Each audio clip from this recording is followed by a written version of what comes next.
All right, everybody, Steve Austin. You watch Rick's Corner, and that's the bottom line. And I said so.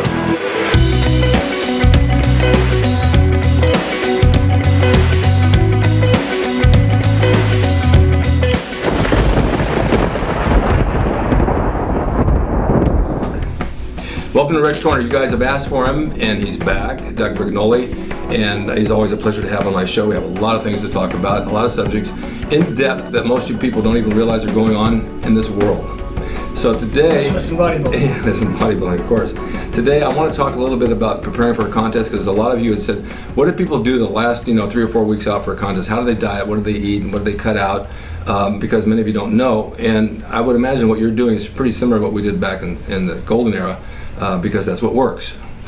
Well, you know, when I started competing, it was in 1978, 79. That's right. Right, so back in those days, we didn't know glycemic index, we didn't know zone, we didn't know Atkins, right? We just knew complex carbs, simple carbs. And so back in those days, you might remember, we ate, baked potatoes dry. Yeah. Like it was a muffin. Yeah, it's boring. Right, and we ate rice cakes, and we ate rice. Yeah. Albert Beckles is famously known for eating nothing but chicken and rice. Chicken and rice all the time. And I got pretty damn ripped back in those days, right? And then later, I was swayed by the zone and Atkins and all that, and Which is similar. No. Is the Atkins is high protein, low carb? No, well, we ate carbs back in those days and eliminated the fats. Atkins is the opposite. Eat fat, not carbs. That's right. Well, no, I didn't eat carbs. You came along after me. Well, let me ask you a question. If you didn't eat carbs, then what did you burn? Egg yolks.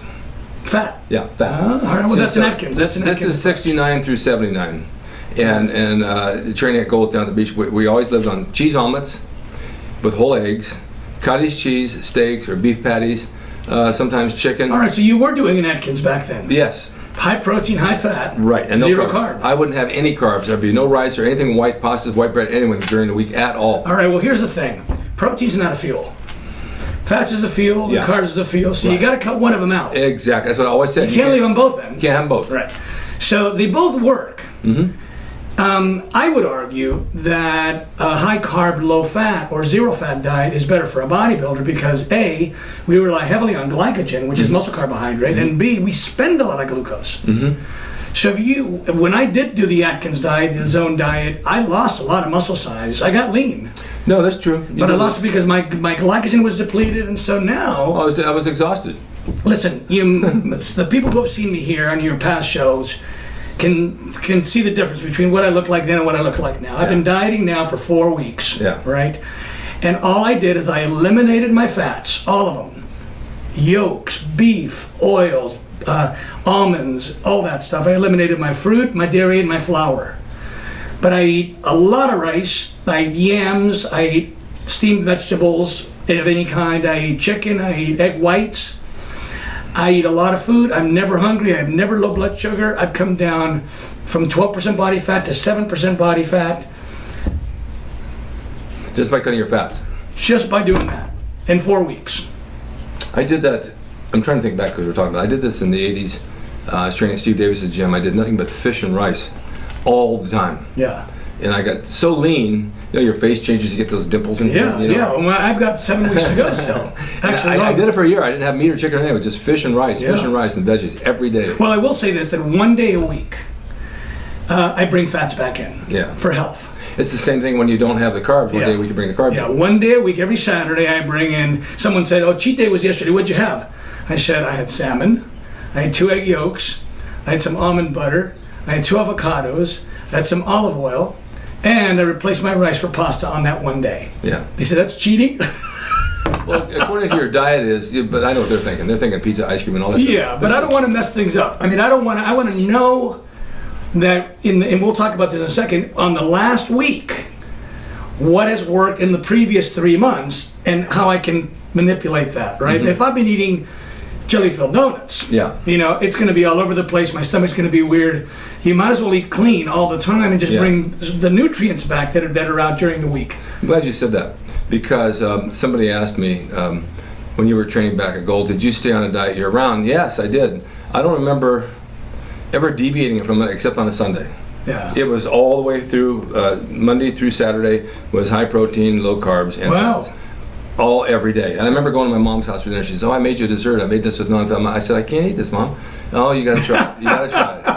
I made you some pot. Your mom thought, what are you into? She knew what I was into. She said she'd try to work it around so I would eat it and make it sound like it wasn't fattening. Yeah. But then on Sunday I would have all my sugar that I needed, you know, and I get a sugar high and my eyes would like swell up on me for the next day because I wasn't used to it. Yeah. But most of the guys did that. I mean, we'd go to eat. I would go to eat with Giuliani and Arnold and these guys. That's interesting that those guys did it all the time. All the time. Yeah.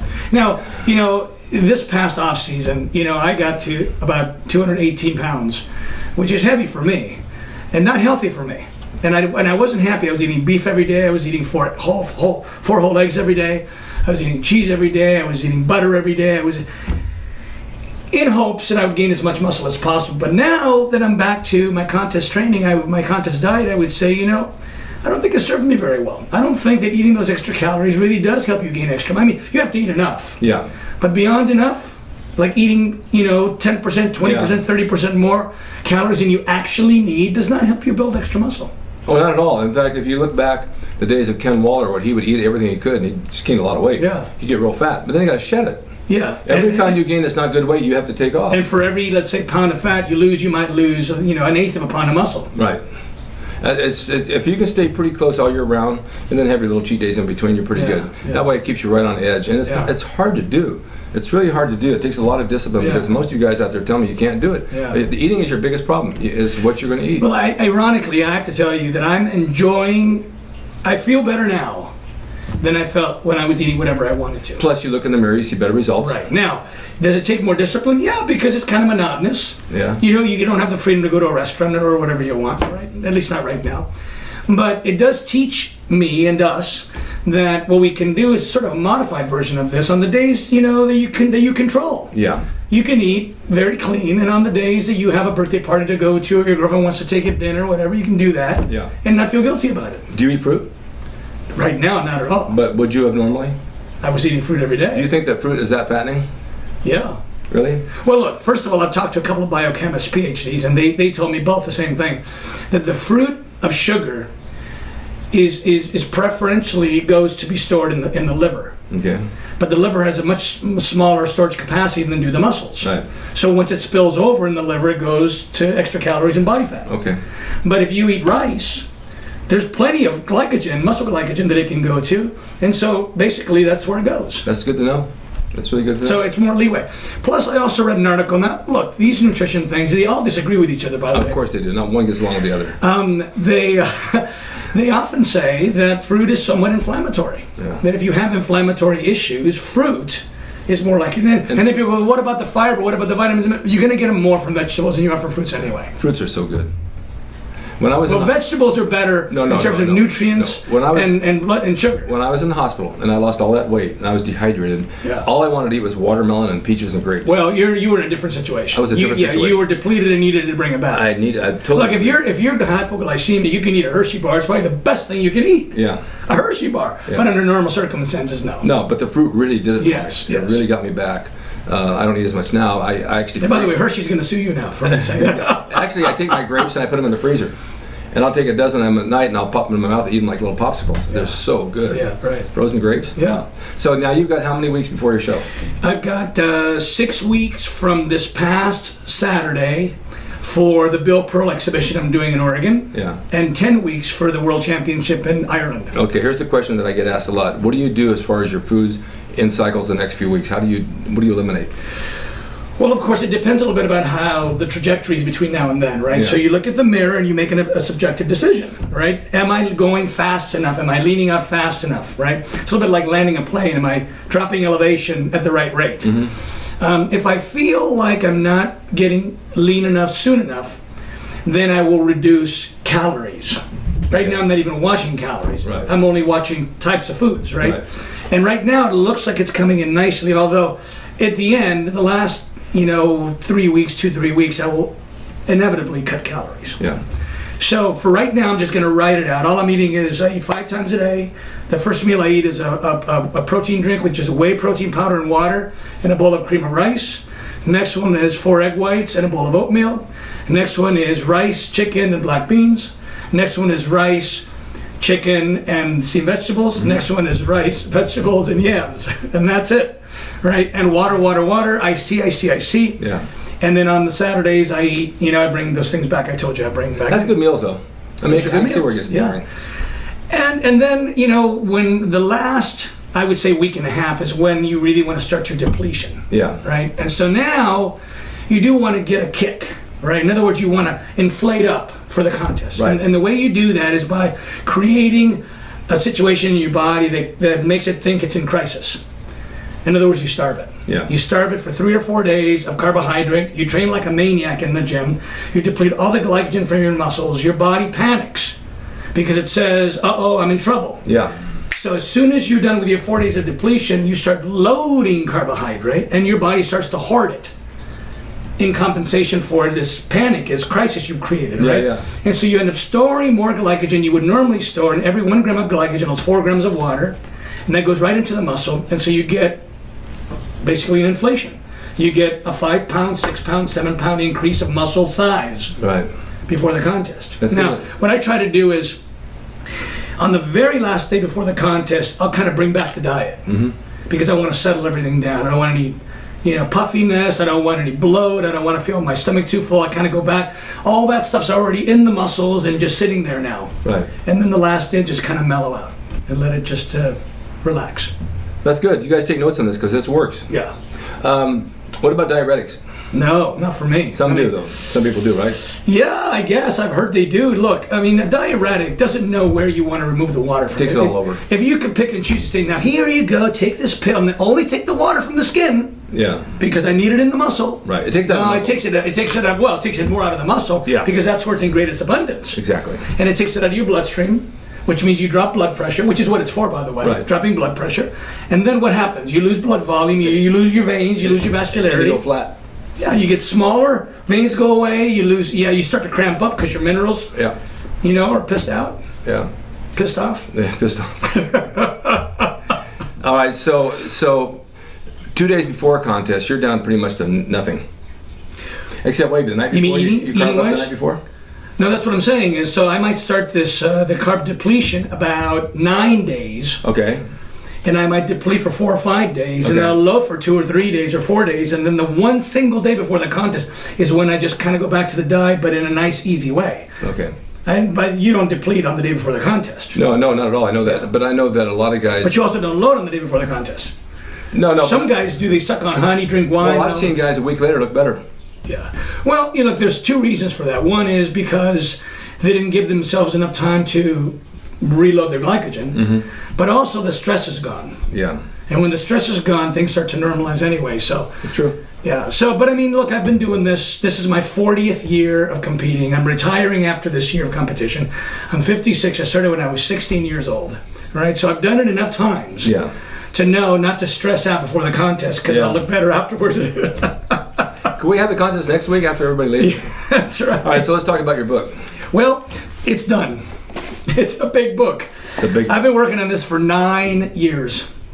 The physics of fitness, and it explains why weight training works mechanically. Yeah. What makes a bicep exercise a bicep exercise, right? What makes a leg extension a quadricep exercise, right? Now, what people don't understand is this is a structure, just like a building, right? If you talk to 5 structural engineers about that bridge over there, they won't disagree on where the forces are.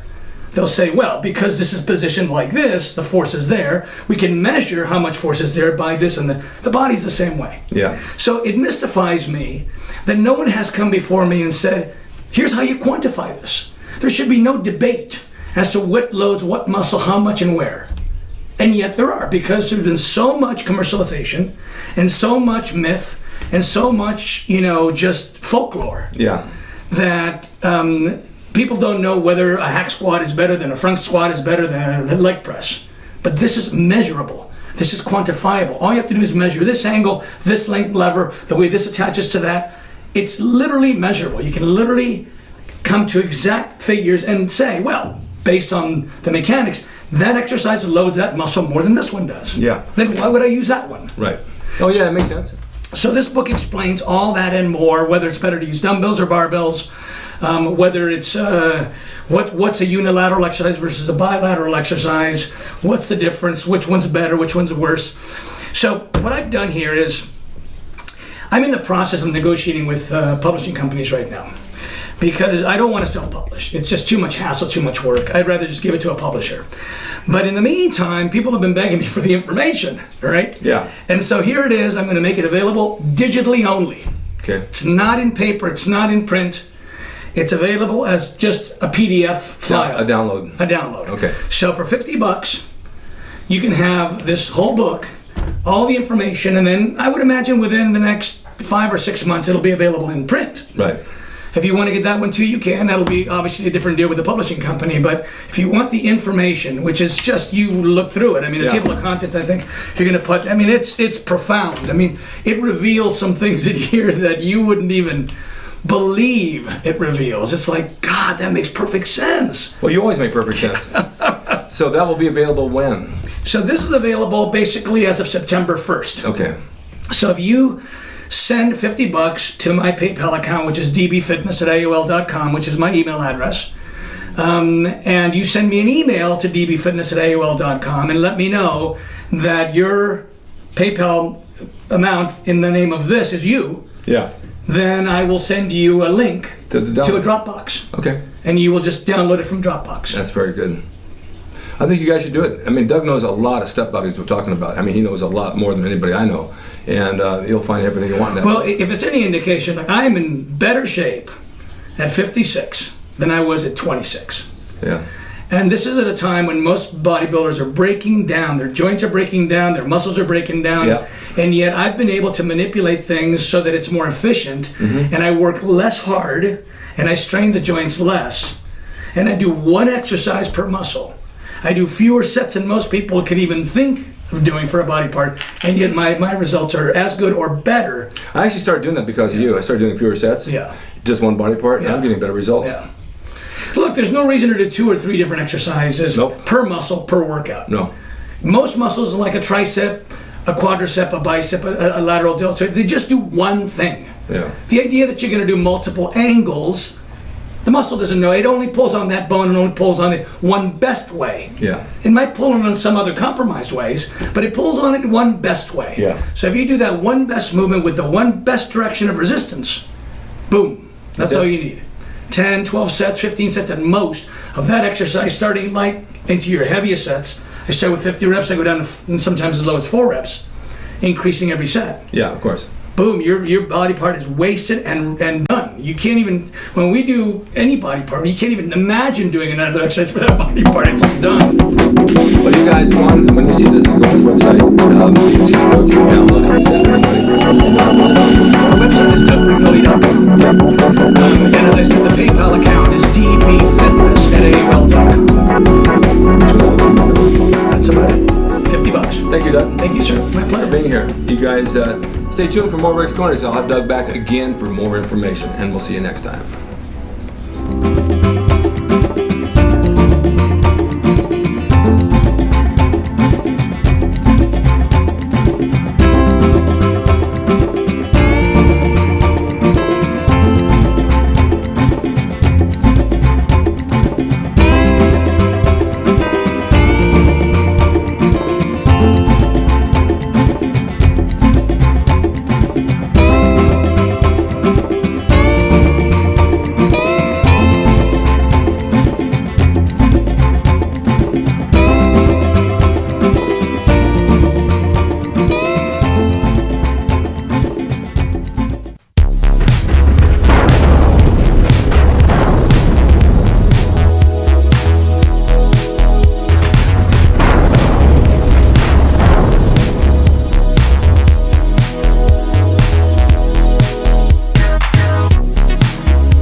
It's RicDrasin.com. He is the equalizer.